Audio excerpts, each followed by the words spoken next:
क्या आप आईएएस की तैयारी कर रहे हैं और कोचिंग इंस्टीट्यूट्स को 2.5 लाख तक की फीस नहीं पे करना चाहते? अगर हाँ, तो 22,500 रुपए में घर बैठ के StudyIQ के पेनड्राइव कोर्स के साथ आप आईएएस की तैयारी कर सकते हैं। आज ही विजिट करें studyIQ.com। Hello friends, welcome to StudyIQ, and today we are going to discuss the Kurukshetra Magazine for the July month with the topic Panchayati Raj and myself Sanmukh. You can log into our site StudyIQ.com and have a look at some of our courses. So there are many good courses we have, NABARD courses, we have UPSC optional courses, we have UGC NET courses. So we cover many examinations. You can go to our site and check it. You can also contact us on these numbers. You can follow us on Instagram with the Instagram handle Tireless Soul. My introduction, my name is Sanmukh Sangode. I have done my graduation and post-graduation from IIT Bombay. I have work experience of 4 years and I have appeared in UPSC Mains and interview. You can follow me on Facebook and Instagram on these IDs, and you can also download this presentation copy from StudyIQ.com or from my Facebook wall.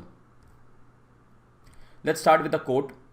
When Panchayati Raj is established, public opinion will do what violence can never do. This quote was given by Mahatma Gandhi. A very good quote on Panchayati Raj. You can use it in essay or you can use it in ethics paper. So let's have an overview of the topic, what we're going to discuss here. We'll first know about what are the Panchayati Raj institutions, their history, aim, provisions, and the problems with Panchayati Raj system currently in. Then we'll discuss about Rashtriya Swaraj Abhiyan, which has been recently started by the government. Then we'll read about the financial provisions Panchayati Raj institutions have, and what 14th Finance Commission has done this time differently for Panchayati Raj and urban local bodies. We'll discuss about one of the main topic, women in Panchayati. So what are the provisions women have in Panchayati, what are the problems and what solution we can have to improve the situation of women in Panchayati and overall in the society. And we'll also discuss about PESA. PESA is Panchayati extension to the scheduled area. So let's have a look at the first chapter, Panchayati Raj institution. So question number 1. So you need to find out what is the timeline of development of PRI. So how does the PRI develop in India? You need to locate where there's a PRI is Panchayati Raj institution. So if I say PRI again and again, it's Panchayati Raj institution. Please note that thing. So you need to locate where this Panchayati Raj is in the constitution. What are the provisions in the PRIs? What achievement PRIs has done?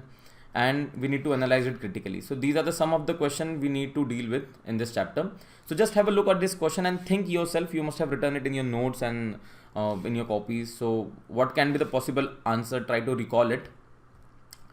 So what is the timeline of development of Panchayati Raj institution? Before that, we'll know the definition. What do you mean by Panchayati Raj? Panchayati means rural local self-government. So this is one of the very basic one-line definition of Panchayati Raj. What is the history of it? So in 1957, there was a committee known as Balwant Rai Mehta Committee. This committee came up with the idea. This committee was set up for the Panchayati Raj institution. So how should Panchayati Raj should be applicable or applied to India? It came up with the formula of 3-tier system. What we currently have right now, it was suggested back there in 1957. It suggested to have village as a unit of development, but unfortunately it was not enforceable all over India. This was a problem with the Balwant Rai Mehta Committee. The government didn't enforce it constitutionally throughout India. So it talked about democratic decentralizations, that we need to do democratic decentralization of the power and the authority. So from center to state to Panchayati Raj institution. So a 3-layer system, so a flow of democratic decentralization, and in PRI there will be three layer, one at the village, one at the block level, and one at the district level or Jilla level, what you say in Hindi. So this is a 3-tier system. So this was a recommendation of Balwant Rai Committee, but it was not applied enforceably all over India. So Rajasthan was the first state to have Panchayati Raj institution in independent India, and followed by Andhra Pradesh. So this was Balwant Rai Committee for you. In 1997, Janata Dal brought Ashok Mehta Committee. So what was the recommendation of it? To have a 2-tier system, to have a Nyay Panchayat, a judicial system in the Panchayati Raj, Panchayati should have power of taxation. Nyaya Panchayat should have qualified judges. Please note this, to have qualified judge in Nyaya Panchayati. And constitutional recognition should be given to the Panchayati Raj institution. So these were some of the recommendation, but Janata Dal government fell in an year. So Ashok Mehta committee was not applicable or not applied throughout India. Then the third committee came in 1985, which was GVK Rao committee. This committee was set up to know the lacunas in the PRIs. What are the problems and the lacunas in the PRI? And this committee blamed bureaucracy a lot. And it said that the grassroots development which was planned there has been no grassroots development. So the grass is without root. This was one of the statements said by the GVK Rao committee. And the committee also suggested to have election on a regular basis. So there was no compulsion of PRIs, and it was just a recommendation by the central government to the state to have a PRI if they want to, but there was no compulsion for it. And due to that, election were not held regularly. So GVK Rao committee said to conduct election regularly for the Panchayati Raj, but it was not done, unfortunately. Then in 1986, again a committee came named LM Singhvi committee. It also said to have a constitutional recognition for your Panchayati Raj institution, that PRI should be recognized in the constitution. There should be Nyaya Panchayati to have a judicial system at the Panchayati level, and Gram Sabha to be a unit of development. So these were some of the recommendation of the committee, but even this committee's recommendation was not applied and on a full basis throughout India. And then finally in 1992, the 73rd Amendment Act came, which gave constitutional recognition to Panchayati Raj institution. What do you mean by constitutional recognition? That it is now compulsory for every state to have a Panchayati in the state, to have election, and whatever provisions which the Amendment Act has laid down, the state government should follow it as per the provisions. So this was the importance of the word constitutional recognition, which was given by 73rd Amendment Act. So this is very important. And right now we have just completed 25 years of Panchayati Raj institution. So a long time. So we can in this time analyze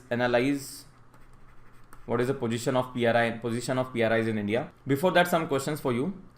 So question number 1, the Constitutional Amendment Act which gave constitutional status to urban local bodies. You need to name which act it was, as 73rd Amendment Act was Panchayati, which act was for urban local bodies. How many ministries at central level deal with the subject urban local government? So there are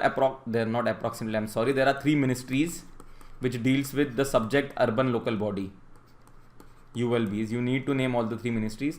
And in the urban local bodies, there are 8 types of government discussed. So you need to name, I'll give you example of one, like municipality is one kind of urban local government or type of urban local governance. Name all the 8, and these 8 type of governance comes under 3 type of ministries, not type, 3 ministries. So these are the 3 questions. Answer will be at the end of the presentation. So you need to locate where are PRIs in the constitution. So 73rd Amendment Act, Constitutional Amendment Act, the PRIs are in part 9 of the constitution. They are in the 11th schedule. They are placed in the 11th schedule. You can remember this by the Hindi quote, 9 2 11 ho gaya. So this is just if you want to memorize it. Part 9 and 11th schedule. Article 243 to 243O deals with the Panchayati Raj. So if any article from in between these 243A, B, C, etc. till O deals with the Panchayati Raj institution. And directive principle of state policy, Article 40 said that we need to have Panchayati Raj system in India. But as it was a DPSP, it was not enforceable. But with Constitutional Amendment Act, this DPSP has been changed to a to a constitutional right. Sorry. This is the location of PRI in the Constitution, which was given to 73rd Constitutional Amendment Act. Let's move to the next slide. So what are the provisions in PRIs? These are some important provisions which I have written, but there are a long list of provisions which you must have written from your notes or class textbooks, or generally people refer Lakshmikant, you can go there and have a revision of it. I'll deal with the most important and compulsory provisions of PRIs. So first one is having a compulsory elections. So you can see the Panchayati Raj and the village is quite happy because the state government needs to conduct an election every 5 years compulsorily. This is the provision of Constitutional Amendment Act. So this is very necessary. Earlier this was not done on a regular basis. Second is to have a Gram Sabha. So anyone in the electoral roll with the age 18 plus are members of Gram Sabha, and this act as a unit of development. People in the Gram Sabha discuss things like what is shown in the photo. This has been picked from the NCERT. So this act as a unit where people come and discuss about the things. So the Gram Sabha is are the people from the villages. So Gram Sabha is quite important. Then we have a 3-tier system, as many people and many committees discussed said to have a 3-tier committee, like the Balwant Rai committee. So this is the first tier, second tier and the third tier. The first tier is Gram Panchayati, which is at the village level. The second is block and the Panchayat Samiti, which is at the block level. And the third is Jilla Parishad at the district level. So the geographical area of when you go upward increases, and so does the name and the type, little bit difference in the governance system. Then there will be election of the members and the chairman. So Gram Sabha at the village level elects member. How do they elect member? Directly. So members are elected directly throughout the Panchayati Raj, but the chairmen are elected in 2 ways. So at the village level, they are elected directly. So the Gram Sabha will elect the Sarpanch, what do you call in Hindi? The Sarpanch, or the head of the village, or the head of the Gram Panchayati, directly. But in case of level 2 and level 3, that is, this is level, the block level committee and the Jilla Parishad, the chairman of village level will elect them. Chairman at village level will elect the chairman at level 2 and 3. So this is a kind of indirect election. So just keep this thing in note, that the village level is done directly, and at the level 2 and level 3 it is done indirectly. A state election commission will be set up by state government, and at the work of the election commission is to conduct election of PRIs and urban local bodies. So the Election Commission of India ECI does not conduct election for the Panchayati Raj. Please keep this in mind. This can come in the MCQ. State Election Commission has the role to do it. The state will also commission a state finance commission, which will help to transfer funds to PRIs and ULBs. So what state finance commission do? It from the state government, on the state, it takes funds and gives the funds to PRI and ULB on the whatever basis they have decided to give. So this is the work of the State Finance Commission and not the Finance Commission of India. Please keep this in mind. And the last thing is the reservation for seats for SC, ST and women. So this topic deals with the social justice thing. By having a reservation system, the population of the reservation for the SC and ST will be on the base of the population in the area, and for the women it will be 1/3. So 1/3 of the total seats will always be reserved for women. Please keep this in mind. This is 1/3 of the seats.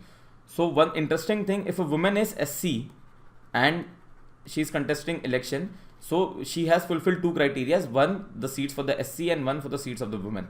And what are the achievements of Panchayati Raj? So there are around 2.55 lakh Panchayati systems in India, quite a big number. There are around 31 lakh representative of the Panchayati Raj system. Good amount of numbers, and we have the representation of the women in the Panchayati is around 46%. So you can see we have given 33% of reservation to the women, but actually the representation of the women in Panchayati is 46%, quite higher than what was desired or what was aimed for. So a very good sign. And the Panchayati Raj institution also deals with tribal through PESA, and the area in which the tribal area has been put is under 5th schedule. So this is a tribal area specifically which deals with PESA. So you can see the Panchayati Raj deals with tribals, SC, ST, goes at the very bottom level of the village and deals with the development of the village. So in this sense, there has been a lot of achievements due to Panchayati Raj institutions in India. But then finally, there can also be a question that critically analyze the Panchayati Raj system in India, because there has been almost 25 years of this policy. So critically analyzing policy is one thing you should know about. So I have made this diagram. This diagram has been discussed in many books. So this is called as a 3F problem of Panchayati. First of all, what are the 3Fs? 3Fs are the vertices of a triangle: fund, function and functionaries. So there is a problem of funds to the Panchayati. Whatever State Finance Commission transfers fund to the Panchayati Raj are not sufficient. They are insufficient. Whatever functions Panchayati Raj system have regarding, like you can say taxation, whatever authority they have is quite less, and the and the wholesale authority or the more power is when exercised by the state government and lesser by the PRIs. So the function which PRI should have are very less in number. So this is one of the problem. Then the functionaries, the people working for the Panchayati Raj, mainly the human resource. So there is problem in the lack of the resource, there is problem in the technical expertise of the resource, there is lack in the quality of the resource. So the functionaries also lack in the Panchayati Raj. Other than the 3F, there are two more things. There is a lack of training in the human resource and the improper infrastructure, like the buildings, like the internet thing, the e-way or the broadband or the internet, or you can say the basic thing like street lights. There are no roads, proper roads in the villages and the Panchayati, so that proper movement and function can be performed. So please remember this diagram. This will help you in mains a lot if someone asks you what are the problems in Panchayati Raj. So fund, function, functionaries, lack of training and improper infrastructure. Other than these, there are some more terms which are discussed in the problems of Panchayati Raj. The first thing is the political problem. It is also often said that Panchayati Raj is a Sarpanch Raj. So you know who the Sarpanch is, the head of the Panchayati, and most of the time it does not become a Gram Sabha Raj but becomes a Panchayati Sarpanch Raj, which is a problem. There are many bureaucratic hurdles while working in Panchayati Raj system. The Panchayati Raj was made to have a grassroots development, but nowadays they say that Panchayati is grass without roots. There is no democratic decentralization in the Panchayati Raj, and there are many social issues like caste system, tribal issues.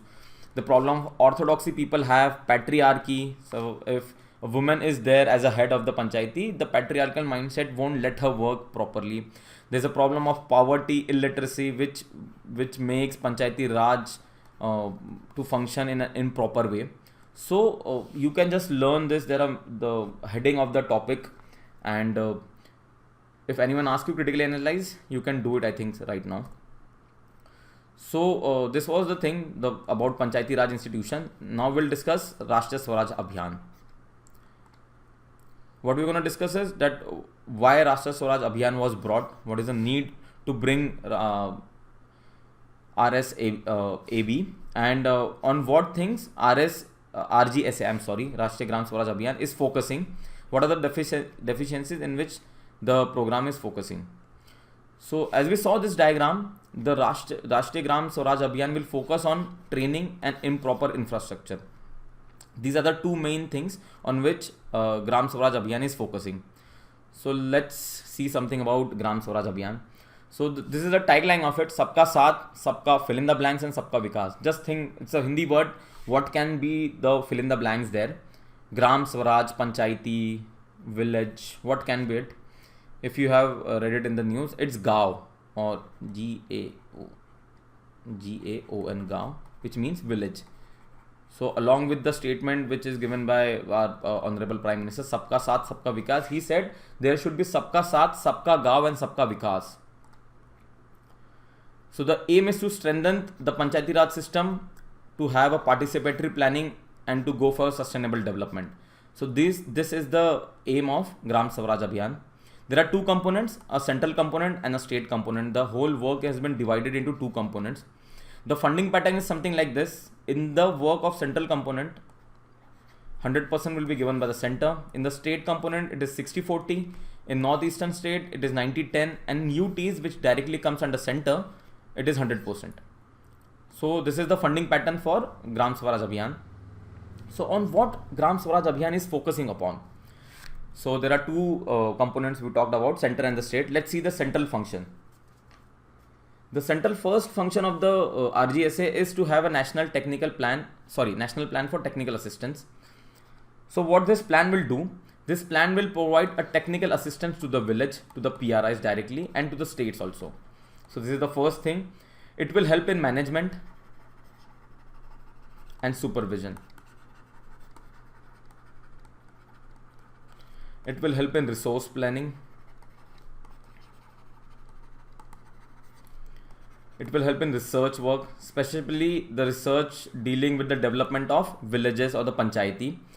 And for this research work, help of an academic institution will be taken by the central government, which will be directly given to the PRIs or the states. So this is the aim of National Plan for Technical Assistance. Then there is a mission mode on e-panchayati. So as in today's time, everything should be internet technological enabled. So government is also focusing on e-panchayati. The aim is to develop web-based application, web app, mobile application, which will deal with the wholesale governance of the Panchayati Raj and the service delivery of it. And for this thing, the BharatNet project, I think you have heard about this project. If not, I'll suggest you go and read about it. And also the Digital India initiative by government.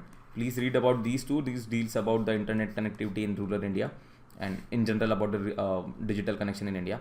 So the help of these two programs will also be taken for development of the e-panchayati.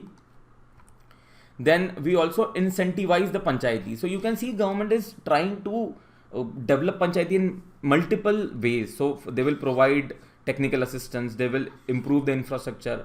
With that, they will incentivize the panchayati so that there is a sense of achievement in the panchayati. The first award is DDU, Deen Dayal Upadhyay Panchayati Sashakti-karan Puraskar. So what this award deals with, this gives you the best panchayati award.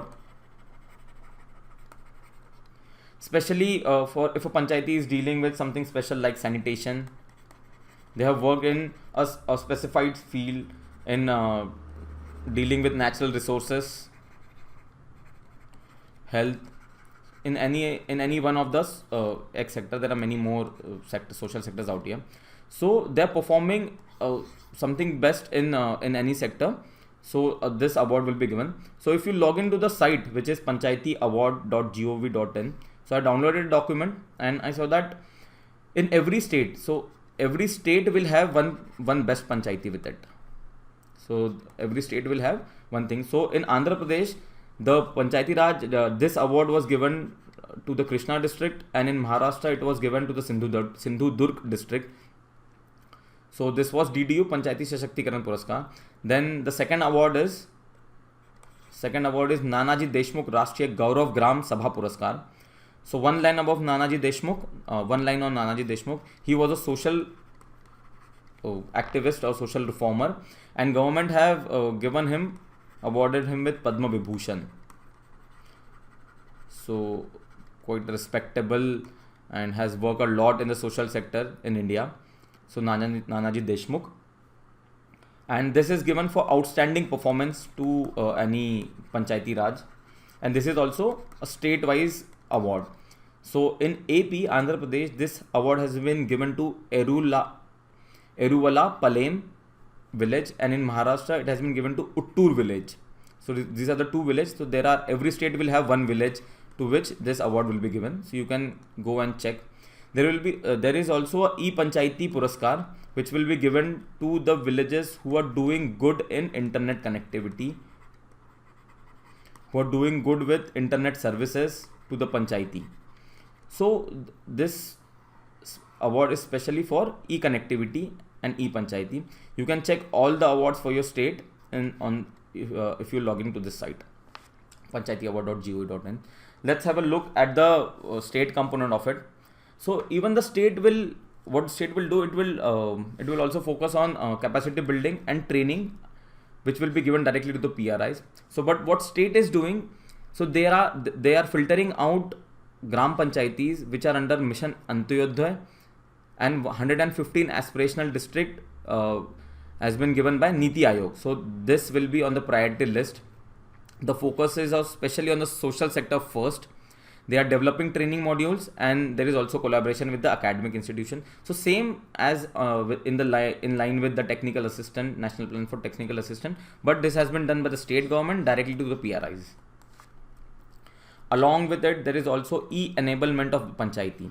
So what do you mean by this? So the state government has developed an app along with the central government, obviously. So this whole app is Panchayati Enterprise Suite. And what does this do? This has collaborated and brought all apps related to Panchayat under one roof.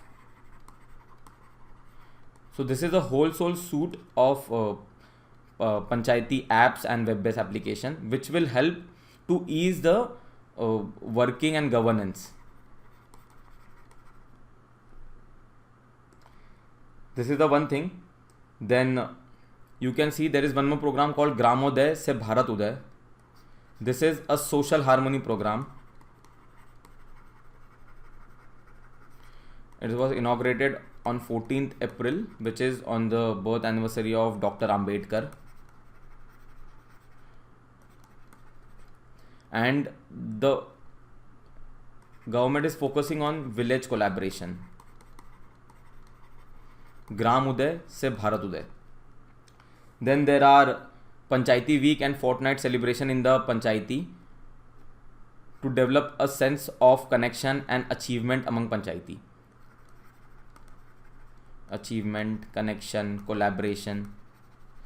So government is trying through different means to develop Panchayati. So this was the whole focus of RGSA, and we saw the two components of it.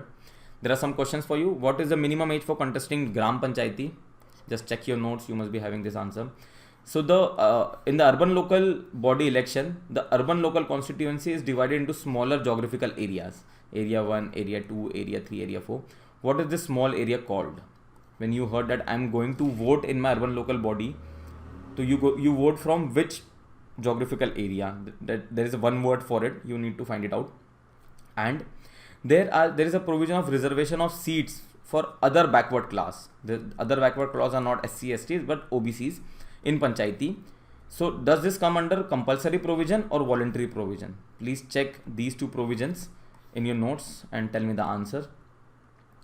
So we saw lack of training and improper infrastructure. Now we'll talk about fund, which is one of the important problem. So what are the financial provisions? What we see in this chapter, that how does PRI receives fund? How is 14 Financial Commission devolution different from the previous one? And what are the positive outcomes and what are the challenges? So this is the chapter map of financial provision. So how does a PRI receives money or funds from the government? So it receives from the state government. Finance Commission also gives funds to PRI, and Union government also gives to it. But how does they give it? The state government gives it to State Finance Commission or through some schemes. The Finance Commission directly gives money, financial devolution to PRIs. They directly transfer funds to PRI depending upon some formula they have. And even Union government through some schemes give money to the PRI. So how does this schemes work? So either government will give money to PRI and tell them to implement, or government will implement the scheme. When government is implementing the scheme, the union government, money is not given to the PRI, but there is development of PRI in the sense of road, some infrastructure, etc., etc. So in that sense, union government is indirectly transferring money to PRIs in the form of development. Also, PRI has some authority to levy tax, tolls, so they also generate their own funds. But this power to generate their fund is quite less. As we talk about, the functions which has been given to the PRIs are quite few or less as compared, and it's mostly controlled by the state government. So due to this, the generation of funds in the PRI is quite less, which is a problem because PRI then develops totally on state government for financial help. So how does 14 Finance Commission devolution this time is different from the previous one? So obviously Finance Commission do a direct transfer, a financial devolution which you talk about. It devolves the fund directly to the PRIs. This time it has been 2 lakh crore, which is 3 times from the 13th Finance Commission. Quite a high number, 3 times. And the PRIs are happy. But there are some clause by the 14th Finance Commission which is a very good clause. So if Finance Commission is giving funds to the PRI which are going through the state government can park the funds only for 15 days, not more than that. And if they are parking it more than 15 days, they need to pay interest on it. So a good form of accountability, transparency and responsibility. You can see this clause will help a lot to transfer fund in a smooth way on a timely basis. Then the fund has been divided into 2 parts. First is basic grant, second is performance grant. So what does the basic grant say? This is the basic grant, the B1.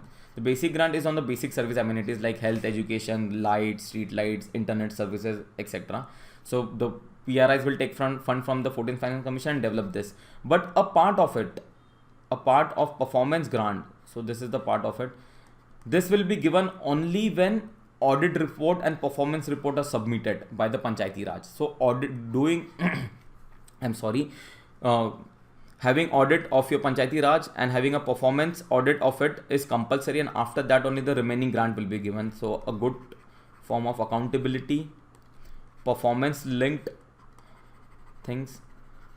So this will help a lot both for the Finance Commission also, the state government also, like every stakeholder, the PRIs also. Accountability will increase, then the work will increase, because now the Panchayati will get funds on the basis of their performance. So this will inspire them, motivate them to work more. And one more thing, there has been a talk about decentralized planning. So Gram Panchayati Development Plan, GPDP, needs to be developed by the Panchayati Raj. So what does GPDP, what are the basic principles of developing a GPDP? It should be participatory in nature. It should have elements of social justice, and there should be economic development of the village or the Panchayati Raj as a whole. This should be Gram Panchayati Development Plan, which is mandatory now for a Panchayati to develop and submit. Then only they will get these grants. So quite a good thing. So now, as Panchayati Raj has been transferring funds directly to the the Finance Commission has been transferring funds directly to the Panchayati. Some state government have started apps and schemes to know every citizen of their state. So how much fund has been transferred. For this thing, Panch Parameshwar scheme has been started by Madhya Pradesh, which tells you about the status of the fund transfer by the 14th Finance Commission. And Gram Jyoti by Telangana. So people will know how much fund has been transferred, what is the status of it. So good initiative by the state government. And lastly, the use of technology in this whole setup, like the Panchayati Enterprise Suite, which you talked about on the previous slide. The GPDP will be uploaded on it. So everyone will come to know that what GPDP their exact village is having. Then we'll talk about Panchayati Plus. So Panchayati Plus talks about integration and consolidation of all the plans. Consolidation and integration of all the plans of GPDP and various aspects of the development. There is a citizen interface in which the citizen will come to know what is going on in the Panchayati Raj institutes. So what the citizen will come to know. So there is one more platform called Action Soft. This will let you know that what is the status of the work. So supposedly a road work has been assigned by the central government or through some scheme that road needs to be developed. So the Action Soft platform and the portal will tell you how much road was planned, how much road has been completed, how much is pending. So it will give the status of the action going on in the schemes and across various plans. And there is one more platform called Priya, which will tell you about the audit reports, which will tell you about the expenditure of the funds which has been done by the PRIs. So you can see the citizen information to the citizen has been increasing. There has been a consolidation of the plan. The plan has been uploaded to every citizen. So your governance type, governance is increasing in accountability, transparency, responsibility, quick action, use of timely decision. All this will improve a lot due to the use of technology. So what are the positive outcome of it? As compared to the 11th Finance Commission, the transfer has been almost 5 times.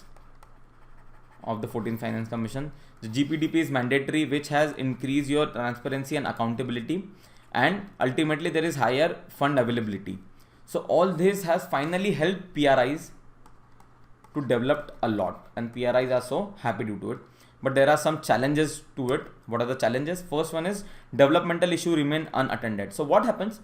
Generally, when DP developmental plan has been GPDP has been initiated and formulated by the panchayati and the people, they many times do not know what exactly should comes under developmental issues. So should we focus on health first, or should we supposedly focus on something else which is not relevant right now? You're getting my point. So GPDP most of the time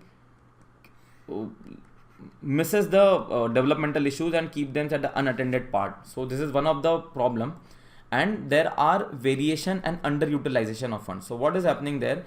Fund has been transferred to the PRIs, but PRI don't know how to spend it. So when they don't know how to spend it, there are variation in the funding utilization and underutilization of it, which is a very bad thing, because funds are available there for the PRIs to use it, but unfortunately they are unable to do it, maybe due to lack of knowledge, maybe due to illiteracy, maybe due to lack of resources, some XYZ reason. So developmental issues are totally then remain unattended in this form. So these are the challenges along with the positive outcome of 14th Finance Commission devolution. There is another question for you. When is National Panchayati Day celebrated? In the medical system, in the name Ayush, you know about Ayush, we have started a ministry with the name Ministry of Ayush. So every letter stands for a medical system or a medical technique. You need to name every one of it. And this photo is of a village known as Molingnong village in Meghalaya. So there is some speciality about this village. Just search on internet and tell me for what thing this village is famous for. So we saw training, we saw funds, we saw infrastructure. Now in this thing we also have a talk about function and functionaries little bit, but these are the three main topics which we discuss right now. Let's focus on the social issues. So there are problems of caste in India, there are problems of orthodoxy in India, and there are problem of patriarchy in India. And as these three words are discussed, you can see where I'm heading towards. I'm heading towards the topic of women in Panchayati Raj. So what is this? How is the chapter map of this topic? So we will talk about the provisions for the women in Panchayati. What do you mean by women empowerment? What are the challenges in women empowerment, and how you can improve the situation? If you know these basic questions, you know the status of women in Panchayati Raj institutes. So what are the provisions for women? As we have talked about it before, so 1/3 of the seats are been reserved for the members, like for women, and also the chairperson seats are reserved. 1/3 seats are reserved for the chairperson, but this is on a rotation basis. And Article 243 talks about the reservation of women in Panchayati Raj institution.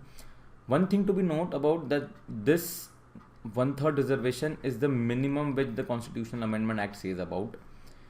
States can have more than that, and some states like Bihar, Chhattisgarh, and there are many more states around, I think 10 to 12 states, which have more than 1/3 seats reserved for women in Panchayati Raj institutions. So that's a very good sign. What are the achievements? So this image, if you can see, this is of Chhavi Rajawat. She is Sarpanch of Soda village in Rajasthan. What is special about her? She has given a talk in World Economic Forum. She is an MBA graduate, and after graduation she went to the village and became Sarpanch. She is working specially for sanitation work, health issues, education. So you can see a MBA graduate as a Sarpanch, and that's why World Economic Forum has called her to give a talk about. So a good case study, you can use this case study for your mains examination. Then the second image is of the lady Arati Devi. She is Sarpanch of Dhunkapara village in Orissa. She is specially working for education and tribal art. This is on which she has specially worked for.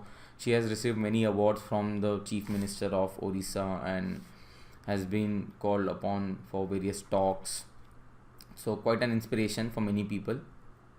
Then there is Mrs. Sushma Bhadu from Dhani Mia Khan village in Haryana. So she is specially working for the status of women in Haryana.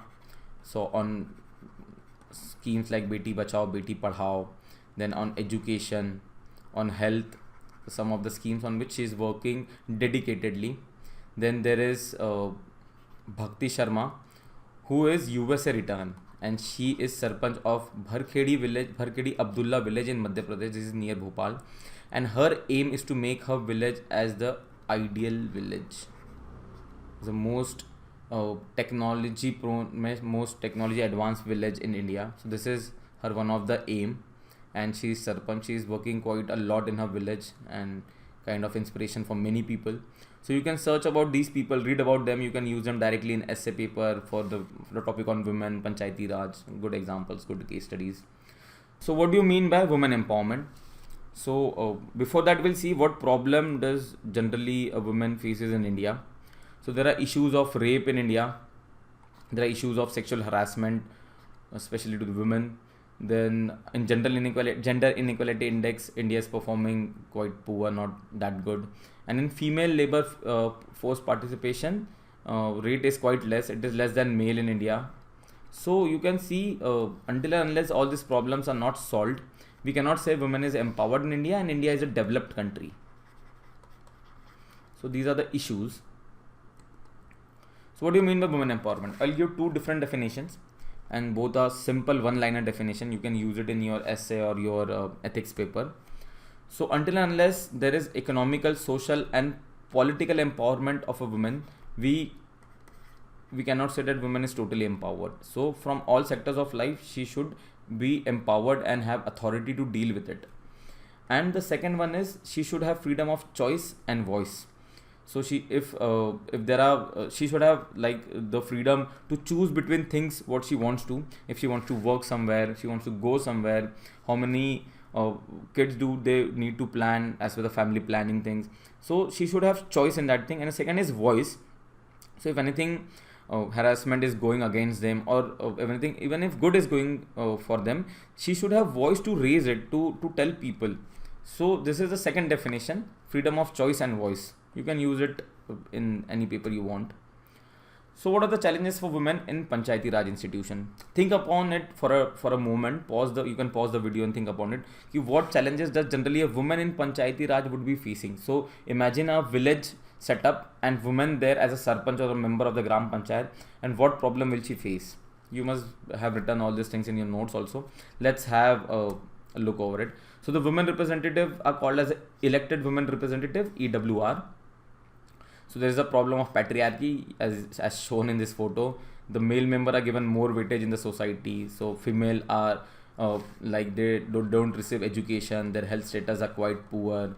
Then they are considered as a debt on a family, because for their wedding more of the funds and finances will go for the wedding. So they are considered as a debt. So these are the things which the patriarchal mindset talks about, and that's why due to all this thing there's a poor performance by women, because these things are not met by the society. Then there are issues of caste system. The SC/ST women especially faces many discrimination and atrocities. So due to this, if a SC/ST woman is a sarpanch or a gram panchayati member, she will still be discriminated in many parts of India, in the rural part. So caste system is one problem. Then there are regulations and norms of minimum educational qualification in many states like Rajasthan, Haryana, two prominent example. These states have done, these states have given a limit to educational qualification. So if someone is supposedly is not 9th class pass, they cannot stand for the election in PRI. They cannot participate in election. So this sounds good that the PRI member should have minimum educational qualification, that we are trying to make our representative more inclusive. We are trying to get more educated people there in the system, but there is a problem with it. Problem is especially for the women, that they are denied the right to study by the family many a times, that due to some reason that she needs to do the work at home, the school is too far, there is an issue of safety, there are issue of funds. If there are limited funds, the education will be sponsored for the male child, not the female child. So due to this system, women are denied education, and due to this thing, and if this qualification criteria is there, they cannot participate in the election. So this is a problem, especially for the women. Even this is a problem for the men also, no doubt in it, but the adversity of the problem is more for the women. So this is the one thing which is problematic. Secondly is the two-child norm policy by many states like Orissa. So what Orissa has done, they have come up with a two-child norm policy which says that if any family having more than two child, the member cannot participate in the election. So again, female members, especially women members, faces problem, because the choice to have how many children do you want in a family is not in the hands of a woman. It is all decided by the male members. So as we are a patriarchal society, as a male member decide we need to have 3 child, women cannot say a word in it, and due to this, if the family has 3 children, the woman cannot participate in the election. So it is a problem. So 2-child norm sounds good, looks good, but while implementing it, there is a problem. Orissa has this kind of 2-child norm policy. There are more states having this kind of policy.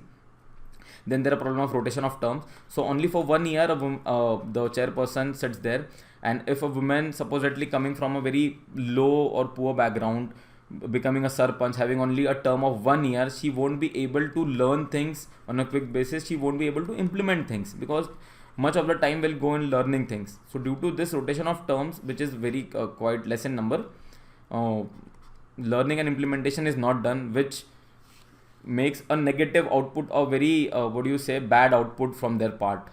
So this is a problem. Then there are problem of inadequate capacities, like the problem of illiteracy, this problem of poverty, problem of training, problem of skill development. All these things are not there in the village level, so that if a woman member becomes a sarpanch something, how to improve their capacities. So due to inadequate capacities, the performance become poor, and then people keep name that, see, we have made a woman a sarpanch, but she is not able to perform. Then there are problem of lack of cooperation between department like bureaucracy, government, women, sarpanch, panchayati, the village as a whole. So all these stakeholders need to work in a cohesive way, which is not done properly, and due to that, the whole system get affected, and especially this is a challenge for the women also.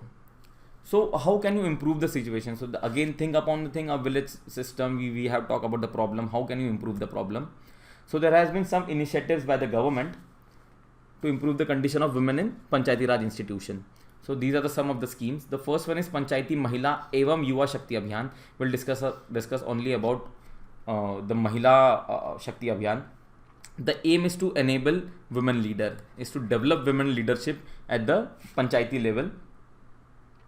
And the second thing is to know their problem. What are the problem does the woman faces, and then improve their capacity building by developing leadership among women. So this was the goal of Panchayati Mahila Evam Yuva Shakti Abhiyan.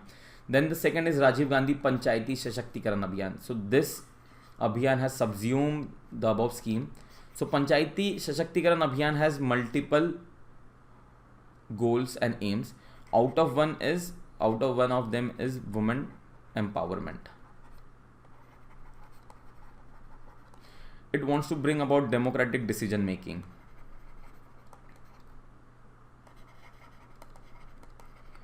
That is to bring more women in the decision making of the Panchayati, and focus on the institutional development.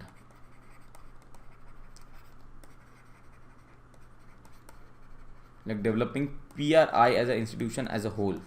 So these are some of the aims of Rajiv Gandhi Panchayati Sashактикаран Abhiyan. Then there is Rashtriya Gram Swaraj Abhiyan, which we talked about, which focuses on technical training and institutional capacity building, as we discussed in chapter 1. The last example of Kudumbar Shri in Kerala. This is poverty alleviation program and women empowerment program.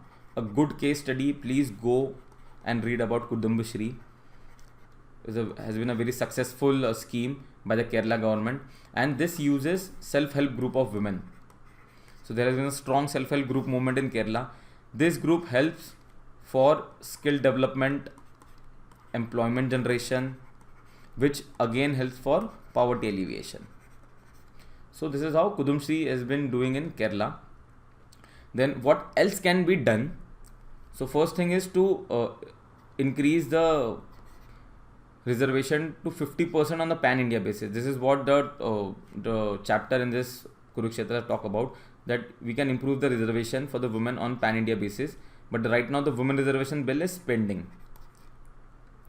The second is the rotation term should be minimum of 2 years rather than 1 year. It should not be 1 year but minimum 2 years. Then special focus on SC and ST women. So focus on marginalized women more, on their safety, on their development, on their skill trainings, on their employment and employability as a whole. Function training and literacy training especially for the women, which will improve their skills and their performance in the Panchayati Raj. Gender sensitization, it is important and very important to know that males and females are equal. We should teach them in the Panchayati Raj. And adult literacy, this is one of the thing on the way forward, that there should be adult literacy among the people. Then a multi-stakeholder approach. So who are the stakeholders? Government, bureaucracy, NGO, citizens, industry and women.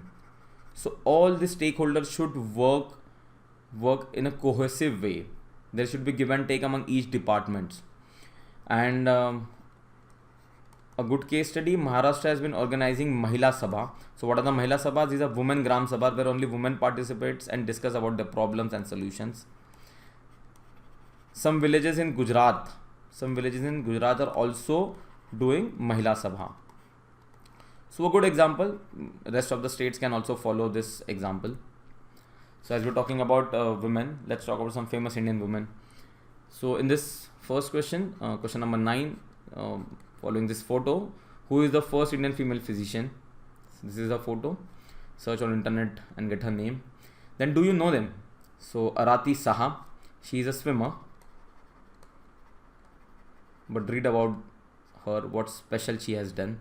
The second is Ismat Chugtai. She is a writer. Recently Google has made a doodle. Government has given her awards. So just read about her, in which language does she write and for what she is famous. The third photo is Sarla Thakaral. She is standing in front of an airplane. For what she is famous. Read for what she is famous. The fourth photo is Kiran Majumdar Shaw. Of which company? She is owner of which company? The company is in Bangalore. Quite a famous company and big businesswoman from India. And there was a campaign named as Me Too campaign. So tell me for what this campaign was about.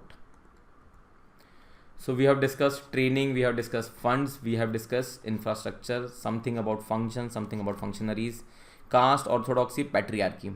So the last issue which we'll discuss in this topic is tribal issue. And for tribal, we have this act, Panchayati extension to scheduled areas.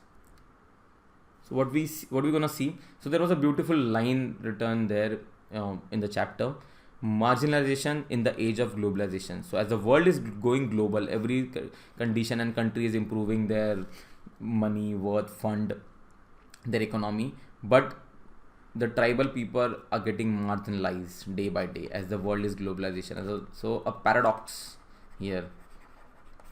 So what are the problem of PESA and what is the way forward for it? So this is a chapter map. So what is PESA? PESA is provision of Panchayat extension to the scheduled areas. What is the scheduled area? So there are some tribal zones in India where tribal population is quite more, is a lot. So these area normal Panchayati Raj Institution Act does not apply here. So government has defined this area as scheduled area, and this scheduled area comes under the 5th schedule. So it is called as 5th scheduled area. So this tribal land, this tribal geographical area, and on this area normal Panchayati Act is not applied, but a Panchayati Extension Act is applied. So that is why it is called as a PESA, Panchayati extension to the scheduled areas. And 9 states have PESA. States like Jharkhand, Chhattisgarh, Andhra Pradesh, Orissa, Maharashtra, Madhya Pradesh, Gujarat, your Himachal Pradesh, all these states have PESA in it. So what is the aim of PESA? To protect tribals, to have a participatory planning of the tribals, to involve more tribals in the planning thing, to have a self-rule of tribals. So this is different from the normal panchayati. We need tribals to have their own self-rule through their own tradition and practices and culture. So to preserve their tradition and to preserve their culture, this is one of the aim of the PESA, to give a freedom to tribal people. So how these aims are actually implemented? So the Gram Sabha formed by the people there mostly consisted of the tribal. They approve any plan coming there for the development. For any land acquisition of the tribal, consultation needs to be done of the Gram Sabha. The licensing needs to be done for the minor mineral products and the forest produce. So until and unless the Gram Sabha gives license, no one can use mineral produce and forest produce. The management of the local market is in the hand of the Gram Sabha, and money lending to the tribal will also be controlled in the provisions. Why? Because most of the time the money lenders give money to the tribal. They give money to the tribal, and in return, if tribal is not able to pay back the money, they confiscate or they take back the land. And for tribal, land is everything. So that's why money lending is been in control. So this act also talks about that. So you can see how these aims are actually been met and been implemented through the provisions given here. So this is the whole soul, a brief about, not whole soul, a brief about the PESA. These are the important points, but there are more than 30 points in it. So you can just go to your notes, or Lakshmikant as generally people refer to, and check what are the exact and more provision to it. What are the problem with PESA? So first problem is the issue of leadership. So as you know, tribal system is quite an old system and there are old leaders there. So these old leaders faces challenges with the new leaders. So old leadership has been acquired through their traditional practice, and new leaders are being selected through PESA. So that's why this is an issue between old and new leadership.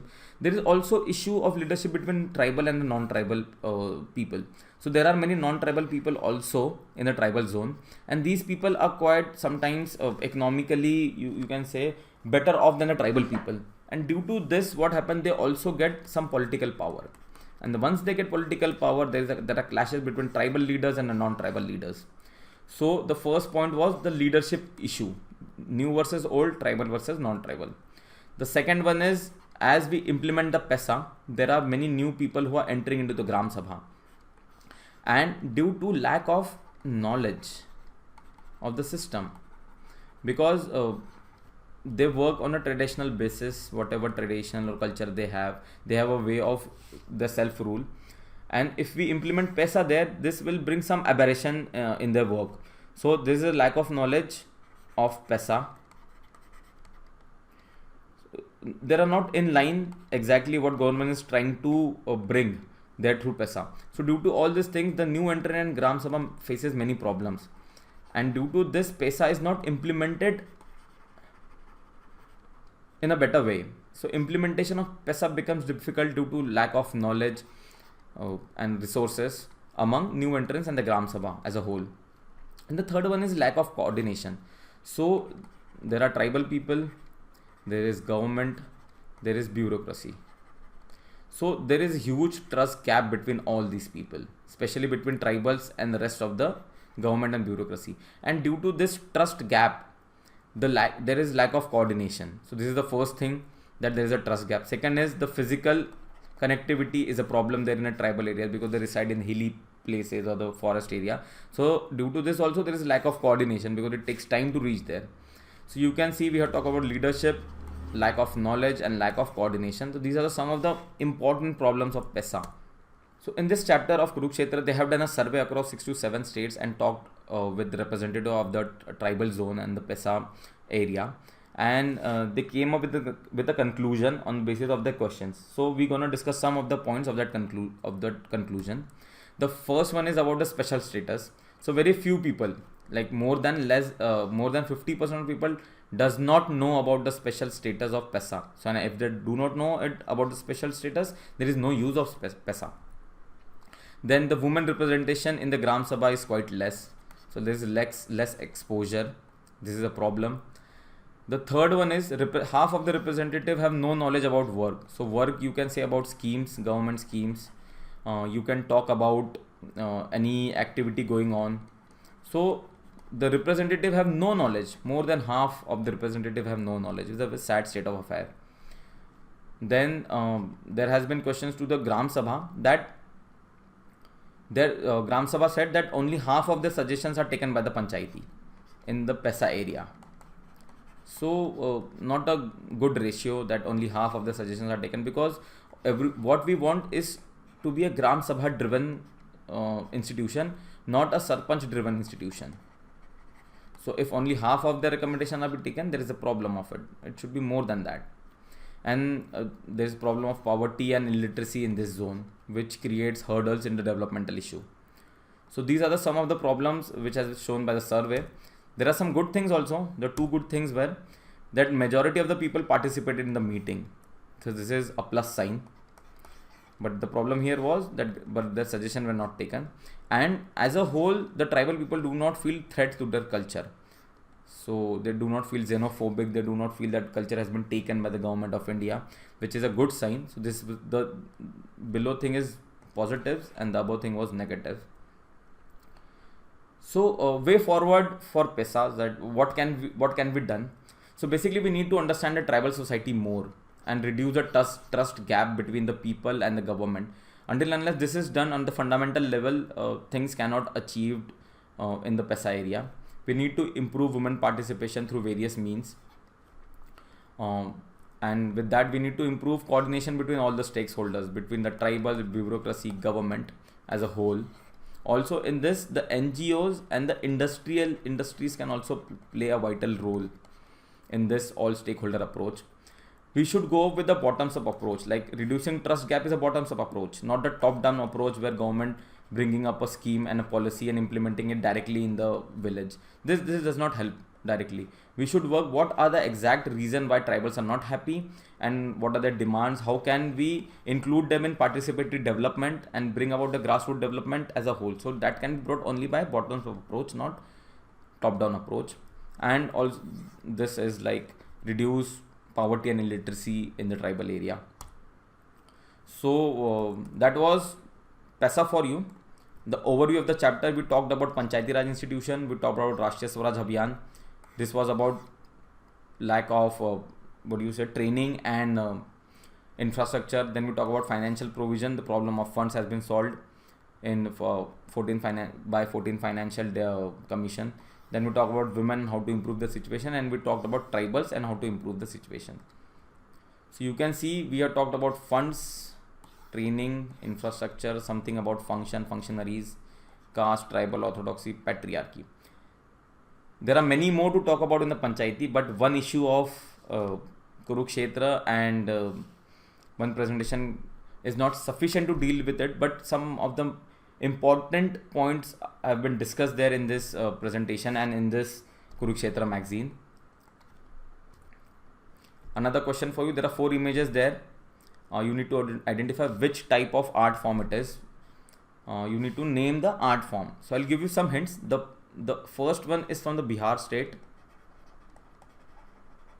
This is done by natural colors, natural dyes, and they are made on walls. They generally related to religious purpose, but they can be non-religious also, like a birth of a child can also be depicted through these paintings. So you need to tell me the name.